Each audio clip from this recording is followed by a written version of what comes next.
What is the best kept secret about s-corps? This is Sam Bryant from Bryant Taylor Law, where we help business owners protect the legacies they work so hard to build. If you don't already know, an s-corp is a corporation that takes a special type of tax election under the IRS code. LLCs can also choose to be taxed as s-corps. It seems to be a very popular choice among LLCs and corporations. And I think it's because it gives you a lot of tax benefits and a lot of tax flexibility. I'm not going to go into those benefits specifically. Maybe I'll do it in another video. But I think there's one thing that a lot of people don't know about. The default rule that your accountant may tell you is if you're going to be taxed as an s-corp, all of the shareholders, all of the owners in the company have to get the same economic benefit. What that means is you have to treat all the shareholders the same when it comes to distribution of the profits.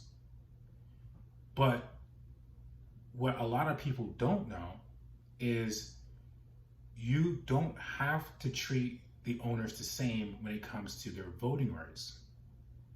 So if you hear the rule of you have to treat all your shareholders the same because you're an s-corp, it's not necessarily true.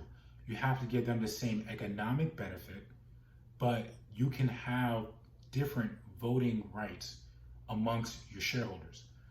This becomes very powerful when you're structuring an s-corp for investors, or you're taking on investors, taking on extra shareholders, or you're giving maybe your children or your spouse or family member a piece of your company, but you don't really want them to have day-to-day decision-making authority in the company.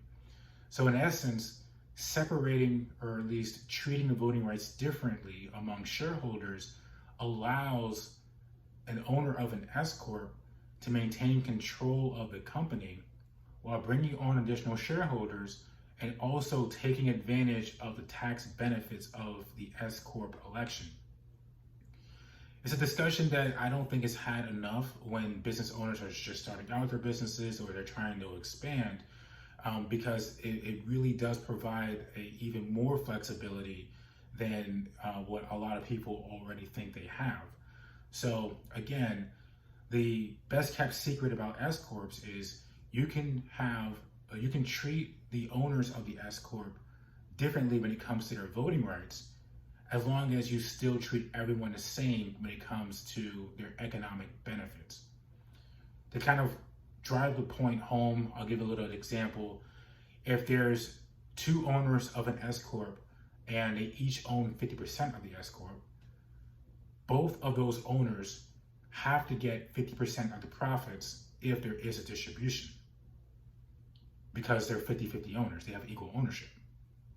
But if for whatever reason, one of those owners wants to be treated, or at least let's just say that one of those owners gets 70% of the voting rights or even 100% of the voting rights, and the other owner gets zero voting rights, that is still under the rules of the s-corp. And this could be, the most common example would be a business owner who wants to share the equity of a business with maybe a minor child. You could give the minor child a minority percentage of the company, so let's just say 25% of the company, but maintain 100% of the voting rights. So that child doesn't get to have any voting rights in the company, but gets 25% of the economic benefit in those profits. So I hope you find that video helpful. I do think it's an underutilized tool, and it's a tool that could be very powerful in your business and helping you accomplish your goals. If you want to talk more or discuss your LLC, your Florida LLC, or your Florida corporation with us, our contact information is in the description.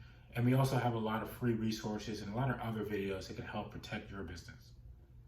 Hope you enjoyed the video, and have a good one.